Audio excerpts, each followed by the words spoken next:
Rafale تو انہوں نے فرانس سے خریدے ہیں اور ٹینک انہوں نے امریکہ سے خریدے، اور یہ دونوں بلین ڈالرز کی ڈیل ہے. میرا خیال کو $4 بلین کی ہے، کو $5 بلین کی ہے.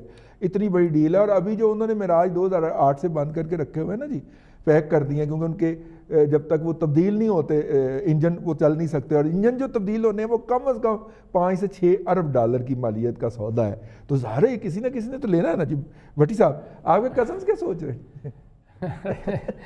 رئیس صاحب وہ بار بار اسلحے کے ڈیل کی بات آپ کر رہے ہیں. بات یہ ہے کہ وہ اربوں نہیں کھربوں بلکہ جتنا مرضی اسلحہ خرید لیں، جذبہ نہیں خرید سکتے. جو مرضی کر لیں، جو جذبہ جو ہے وہ صرف ہمارے پاس ہے. ہمیں جذبہ خریدنے کی ضرورت نہیں پڑتی. ہمارے اندر بلڈ کے اندر شامل ہے، خون میں شامل ہے. وہ رہی بات انڈیا کی اور سکھوں کی، دیکھیں سکھ جو ہیں وہ اس معاملے میں کچھ نیوٹرل نظر آتے ہیں، کسی جگہ وہ مسلمانوں کے ساتھ کھڑے ہو جاتے ہیں. لیکن چونکہ انہوں نے رہنا بھارت میں ہے اور بڑے بڑے ان کے بزنسز ہیں وہاں پہ، بڑا کچھ ان کا ہے، کچھ لوگ باہر بھی چلے گئے ہیں، لیکن ان کے ساتھ جو کچھ ہوا ہے ایک دبی آواز ضرور وہ نکالتے ہیں، لیکن وہ کھل کر بول نہیں سکتے. اب آگی بات اب بھارت نے مجھے بتائیے کہ پاکستان کے وجود کو کب تسلیم کیا؟ وہ تو پاکستان کو تسلیم ہی نہیں کرتا، اور وہ اسلحہ خریدتا ہی اس لیے ہے کہ اپنا نشانہ پکا کرے گا. اور چونکہ جس لوگوں سے اسلحہ خریدتا ہے ان کے ساتھ بہت اچھی سلیک ہے، وہ ڈیلز کرتا ہے ان کے ساتھ، تو وہ کیوں نہیں اس کے خلاف وہ اس کے ساتھ دیں گے ہمیشہ کے لیے. بھارت جو دل کرتا ہے وہ کرتے ہیں. امریکہ اس کے خلاف ایک بیان دیتا ہے.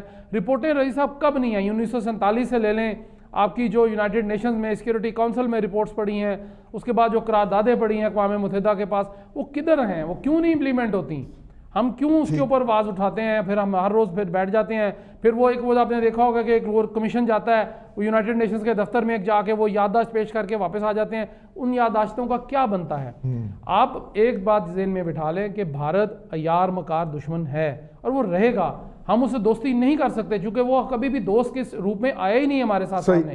اس نے ہمیشہ ہمیں پیٹ پہ چھرا ہی گھومپا ہے اور وہ ہمیشہ یہی کام کرنے کا ماہر ہے، وہ یہی کرے گا. اس وقت ہندوستان کے اندر جو ہندوتا کی سیاست ہے اور جو مودی اور RSS کا نیکسس ہے، اس کا جو سب سے بڑا نشانہ ہے وہ اس وقت ہندوستان کے اندر اقلیت اور بالخصوص جو وہ مسلمان ہیں. اور یہ جو پاکستان دشمنی اور جو مسلم دشمنی ہے، اس کو صرف اب حکومت کا مسئلہ نہیں رہا بلکہ بھارت کی جو ریاست ہے وہ بھی اس کے اندر کسی نہ کسی شکل میں شامل ہے. اب آپ دیکھیے نا، بہت سے لوگوں کو اسٹیٹ کا کوئی مذہب نہیں ہوتا. اب دیکھیے نا، بہت سے لوگوں کو یقین تھا کہ شاید سپریم کورٹ اس کے اندر کوئی بڑا رول پلے کرے گی اس مسلم شریعت بل کا جس کا آپ نے ذکر کیا، لیکن وہ ابھی تک خاموش ہے. وہ تو ٹکٹ پہ بک گئی جی، اسی لیے میں کہہ رہا ہوں نا، اس کا مطلب یہ ہے کہ پس پردہ جو بھارت کی ریاست ہے وہ خود ایک ہتھیار کے طور پر استعمال ہو رہی ہے RSS اور مودی کے نیکسس میں اندر. ایک بات.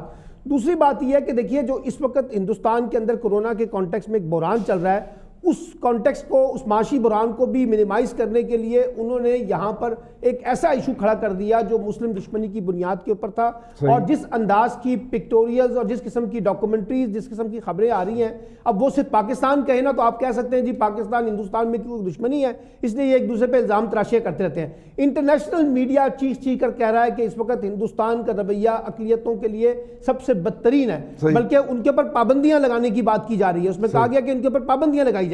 اس لیے میں یہ سمجھتا ہوں کہ بھارت کا جو اس وقت کا مجموعی رویہ ہے، اس میں وہ صورتحال کو سمجھنے کی بجائے وہ اس کو ایک مسلم دشمنی کے کارڈ کے طور پر کھیل کر بھارت کے جو انتہا پسند ہیں ان کی توجہ جو ہے وہ ہندوستان کے معاشی بحران سے نکال کر اس مسلم دشمنی کے اندر لاتا ہے. دیکھیے نا، یہاں تک کہا گیا ہے کہ کورونا جو ہے وہ بھارت کے مسلمانوں نے پھیلایا ہے ہندوستان کے اندر، اور جس انداز سے وہاں مسلمان ملتا ہے اور جو ان کو چن کے مارا جاتا ہے، ان کو باقاعدہ تشدد کا نشانہ بنایا جاتا ہے، اس پر بھارتی پولیس تماشا دیکھتی ہے، بھارت کے ادارے تماشا دیکھتے ہیں، کوئی ان کو روکنے والا نہیں ہے. اس وجہ سے میں یہ کہتا ہوں کہ آج جب دنیا یہ سوال اٹھا رہی ہے، اور جب میں دنیا کہتا ہوں تو اس سے مراد ہے انٹرنیشنل میڈیا خاص طور پہ، اور جو ہیومن رائٹس باڈی ہیں وہ، لیکن جو دنیا کے حکمران ہیں، جو بڑی طاقتیں ہیں، وہ بیان بازی تو دے دیتی ہیں.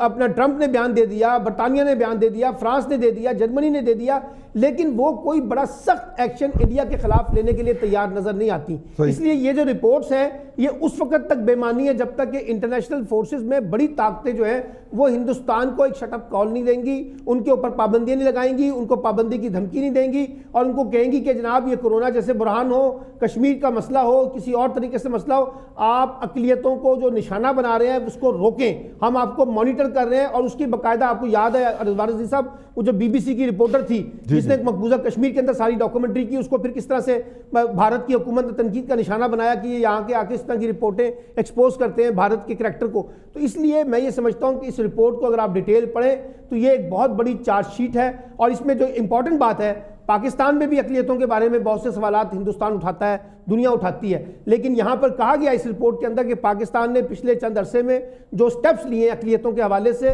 وہ اطمینان بخش ہیں، وہ حوصلہ افزا ہیں. اس لیے میں سمجھتا ہوں کہ بھارت کے اوپر بڑا پریشر بلڈ ہو رہا ہے اقلیتوں کے کانٹیکس میں، مسلمانوں کے خلاف، اور دنیا اس کو دیکھ رہی ہے، واچ کر رہی ہے، مانیٹر کر رہی ہے. لیکن اگر بھارت کی حکومت اسی ہٹ دھرمی کا شکار رہتی ہے تو کوئی بعید نہیں آگے جا کر ان کو اس طرح کی سینکشنز کا سامنا کرنا پڑ سکتا ہے.